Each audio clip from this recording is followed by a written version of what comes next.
started like in the 70s when I started. It's quite amazing how fast databases are. We just use these things so much and we take them completely for granted. When you log into a system like your learning management system, that system probably has 50 terabytes of data, and you type your name and your password, and a quarter of a second later it knows what classes you're in and what your notifications are and all these things, and you probably don't even wonder how it is that it can go through terabytes of data in a quarter of a second. And it wasn't always that way. And so I like to start with a bit of a history lesson, talking about what things were like before databases. And honestly, you kind of have done this kind of work if you've learned Python and you've done simple data mining, and we said, read this file and do something. So the problem that we have is it's not so bad to read a file, although in the old days, we had to use magnetic tapes. Let's see if I got this right. Yeah, magnetic tapes. So this right here is a magnetic tape. And in the old days, we didn't have spinning disks that could hold all the data for an organization. The memory of the computers was small, the disk drives were small, and so we stored data on tape. And the problem that tape has is it's a linear thing. And if you're looking at the tape here, it takes seconds or minutes to move to look at the data here. And so the biggest delay that we had, if we had to store a lot of data, was the access time to go from one piece of data to another piece of data. And so we had to still solve the problem, like if you're at a bank, of people sort of depositing and withdrawing money from the bank, and then your database is on this sequential media, this tape that takes perhaps an hour to go from one end to the other. And so we came up with this idea that we would put all of your old data on a tape sorted by account number. And then we'd have a printout in each bank that had your balance as of midnight last night. And you would come in and you would do a deposit. They would fill a little deposit slip and you put your account number on it. And you might take out a withdrawal. They might check the little piece of paper to see if you had the right balance, had enough balance to withdraw it. But then you'd end up with these transactions. And these transactions are the daily activity. And then what we would do is there's this thing called a card sorter. We would literally punch them on cards, and then we would physically sort them so that they were in ascending order, so that the lowest account number was at the beginning of the cards and at the beginning of the tape. And then at night, after the bank closed, we would have all these things sorted, and we would mount one of the tapes on one tape drive. And then we would kind of pull it through the computer. I think this is a card reader here. Pull it through the computer and then write a new tape. Right, so that's what we would do. And so this new one. But we took advantage of the fact that the data was sorted, and we kept the data sorted forever, all the time. So the way it would work is a program would read one record from the tape, and it would read one record from the cards, from the transactions, and it would compare them. And if this card record was greater than the first tape record, which it most likely was, it simply copied the record. And then it went to the next record. And then it would read the next record. And at some point, it would copy enough records to the point where it got to that first record. And these two match. At that point, you update and put the new record in. And then you advance to the next transaction in your input data. And you'd see that then you're advancing through this when they match, but you'd never go farther. You never go ahead. You always look at the current transaction. So if you think about the amount of data that actually had to be stored inside the computer's memory at any given minute, this could be hundreds of thousands of records. This could be thousands of transactions. But literally the amount of data you had to store in your computer, in the memory of your computer, was one transaction. One transaction from the tape and one transaction from the input. And we called this thing a sequential master update. And the way it ultimately worked was you would do this sort of blending of these things. They would be sorted, and then would end up with a new sorted one. And then you would take this, and the next night you'd make that be the old sorted one. and then the next day's transactions. And so we'd have these tapes lined up at tape racks, and this was last night and the night before and the night before and the night before and the night before, and then there's the tomorrow, day after tomorrow, and a backup of 2 weeks ago. And that's how we handled data that needed to be modified and searched. Okay, and so that's the way it was. But of course, that's not true today. Today, we have disk drives, or even faster, we have SSDs, solid state disks, that are even faster. And so the key thing that happened in disk drives or solid state disk was that your data is still sort of permanently magnetically stored somewhere, and there's a series of rings here on this disk drive, and you could had this little servo that would move the head in and out. And so if you look at disk drives, and disk drives are becoming more and more rare, there was the speed at which the head could move and the rotational delay. And so the revolutions per minute of a disk drive and the access time, those are the two things that we categorize disks. And so as these became more common, and the size of disk drives got bigger way faster than the memory, and so you literally could store all of the account data on a disk drive. Now, disks were faster than tapes, and you could imagine that the first thing we would do is we would do like a sequential master update. So you'd have like your old data somewhere, then you have your new data, and you'd read through it slowly but surely and read all the transactions. Except that you're not really taking advantage of the fact that this literally can move from, and if you look at all of your data, right, all your data sitting here, you could move from here to here in a hundredth of a second, or several thousandths of a second. So you didn't have to have any delay, and the distance here didn't so much matter. It mattered a little bit if it was kind of coming around, but that's a subtle optimization, meaning that you could literally, if you could think of this as your 1 terabyte of data, this whole thing, you could hop anywhere, no matter if it was close or it was far. The cost to go from one piece of data to the next was the same. And so then the question comes, how would you build software so that now we can make it so that your account balance is updated the instant you take the money out or make the deposit? And sequential master update is not the best idea, although sorting still turns out to be important. And so in the 60s, as these technologies, and then the 70s, as these technologies became common, a lot of companies started building notion of databases. And we've ended up with the results of decades of research in these amazing pieces of software that we call relational databases. And the relational databases are, instead of reading the data sequentially, you know how to properly bounce around in those data. And so we come up with this data that ends up being stored as a network of data on these disk drives that you can bounce through really fast. And so it is an amazing thing. It's grounded in mathematics, and there is mathematics that make these relational databases like that are the reason they work so well. But it took a long time before we had software that's sophisticated enough to meet all the needs. Now, as these databases evolved in the 60s and the 70s, there became like vendors, and these vendors were sort of powerful, like IBM and Burroughs and others, and some companies that don't even exist anymore.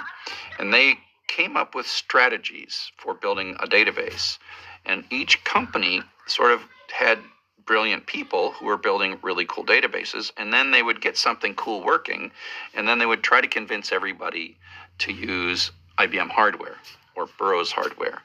And if you bought IBM hardware, you had to use the IBM database. And if you bought Burroughs hardware, you had to use the Burroughs database. And it turned out that they didn't really have a common model. So IBM might try one strategy. And this is not necessarily because they're bad. It was because everyone was researching it. So at some point, there was the need to standardize on databases.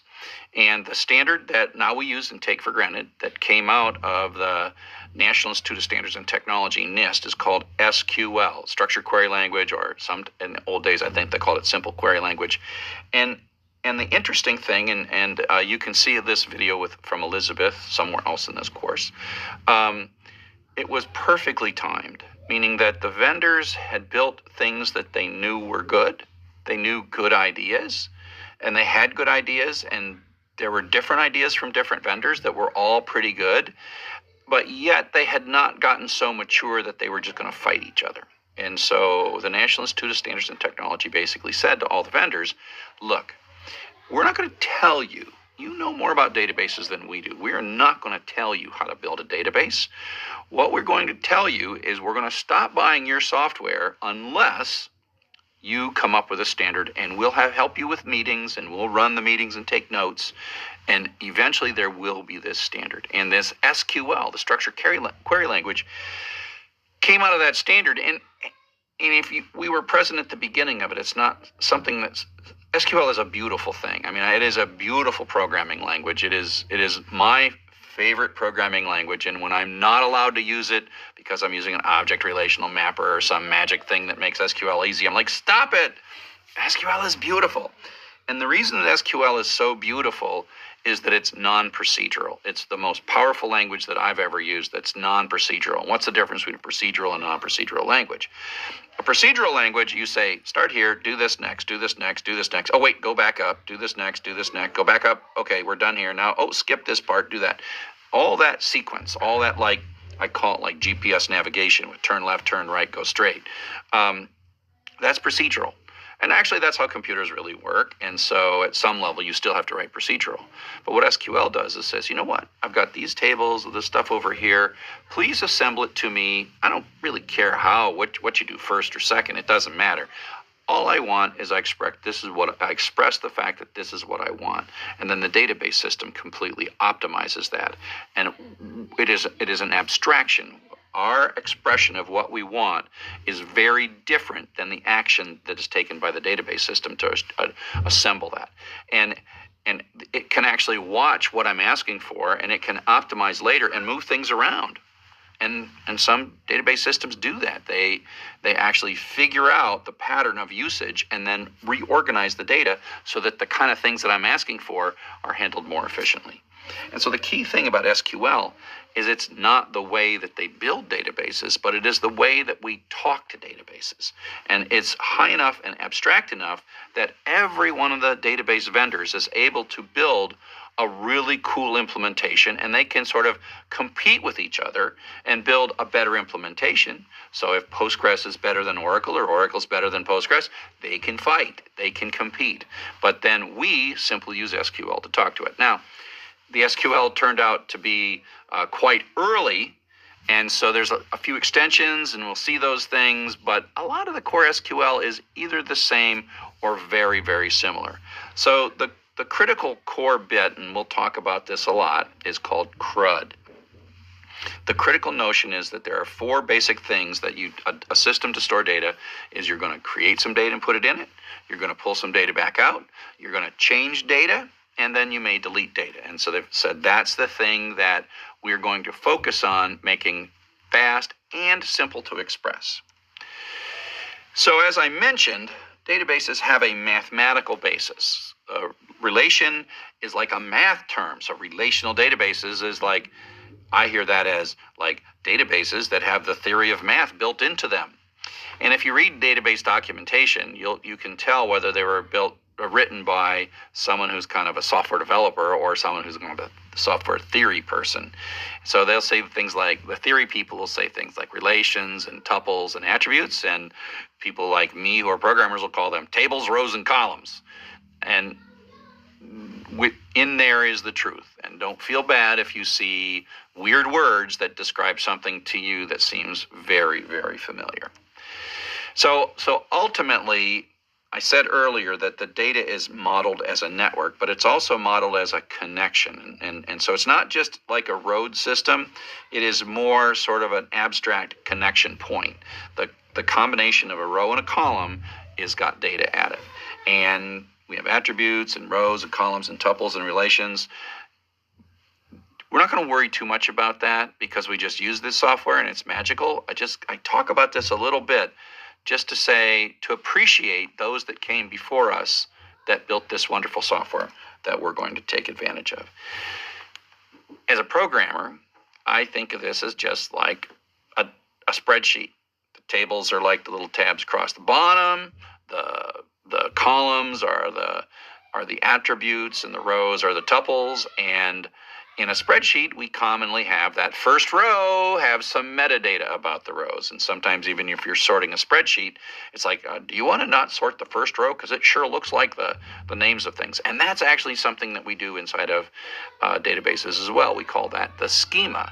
And it's much more formalized than, hey, let's use the first row to represent the metadata about what's in the row. But really, you can think about these things as a large spreadsheet as a software developer. And that's the beauty of the abstraction, is that you just sort of say, you know what? Oracle is a multi-billion-dollar company, and they spent decades building something really fast. I'm going to pretend it's a big, fast spreadsheet. And that's how it makes our lives easier as a software developer. So I've already mentioned Oracle. There's a lot of different database systems out there, and I've taught most of these, and I've used on this screen, I've used every single one of these at one point or another in my career. And that's one of the cool things about SQL, is that you learn like 80% of it, 60% of it, and literally in all these things, it's the same. I've taught SQLite to use in Python.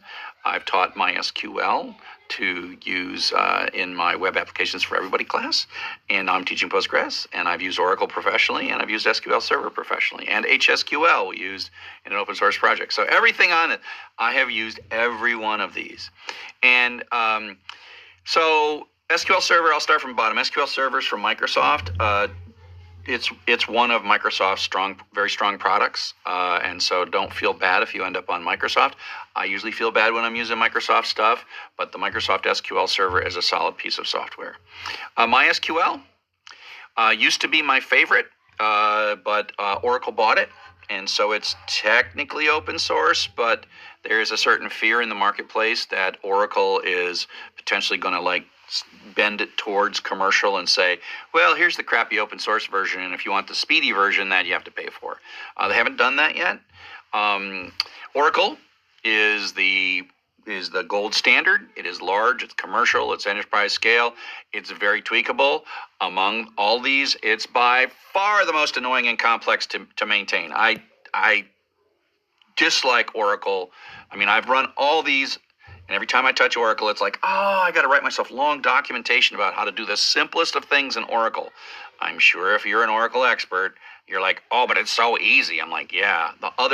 To me, Oracle is harder than all the other ones combined together as far as I'm concerned. But in commercial situations, it's what's going on. Now, Postgres is the one I'm teaching most recently.